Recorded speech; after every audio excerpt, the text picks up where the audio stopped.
খেলা হচ্ছে শহীদ জিয়া স্মৃতি ফুটবল টুর্নামেন্টের উপলক্ষে উদ্বোধনী মুন্সিগঞ্জের সিরাজদি খানের শহীদ জিয়া স্মৃতি ফুটবল টুর্নামেন্টের উদ্বোধন অনুষ্ঠিত হয়েছে।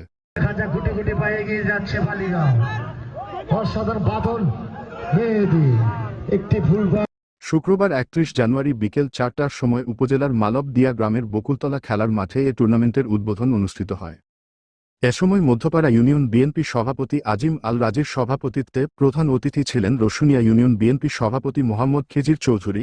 প্রধান বক্তা ছিলেন সিরাজদি খান উপজেলার বিএনপি ১ নং যুগ্ম সাধারণ সম্পাদক মোহাম্মদ আতাউর রহমান হাওলাদার।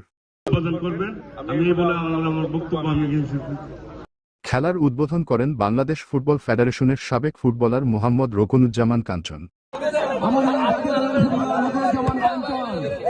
মধ্যপাড়া ইউনিয়ন যুবদলের সদস্য এনামুল হক ও মোহাম্মদ সাগরের সঞ্চালনায় সম্মানিত অতিথি ছিলেন মধ্যপাড়া ইউনিয়ন বিএনপি সাধারণ সম্পাদক মোহাম্মদ আব্দুর রহিম শেখ, সিনিয়র সহ সভাপতি নজরুল ইসলাম নজু, সিরাজদি খান উপজেলা বিএনপির সাবেক সহ সভাপতি আলী আকবর দেওয়ান, মালয়েশিয়া যুবদল শাখার সভাপতি মোহাম্মদ জাহাঙ্গীর খান, বাংলাদেশ জাতীয়তাবাদী মৎস্যজীবী দল কেন্দ্রীয় কমিটির যুগ্ম সাধারণ সম্পাদক এস.এম. সাখাওয়াত হোসেন, মধ্যপাড়া ইউনিয়ন ছাত্রদলের স্পেন প্রবাসী সাবেক সাংগঠনিক সম্পাদক মোহাম্মদ এমদাদুল হক শ্যামল।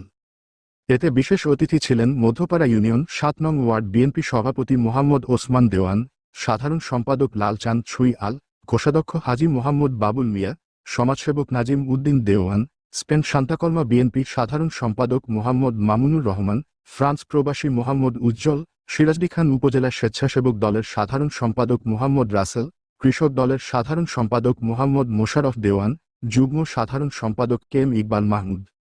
উদ্বোধনী ম্যাচে বালিগাঁও একাদশ বনাম আবদুল্লাহপুর ফুটবল একাডেমি অংশগ্রহণ করে।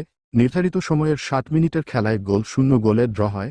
পরে ট্রাইবেকারে বালিগাঁও একাদশ বিজয় হয়। খেলার পরিচালনা করেন টুর্নামেন্ট কমিটির এনামুল হক তুহিন, মোহাম্মদ সাগর এবং শামীম দেওয়ান।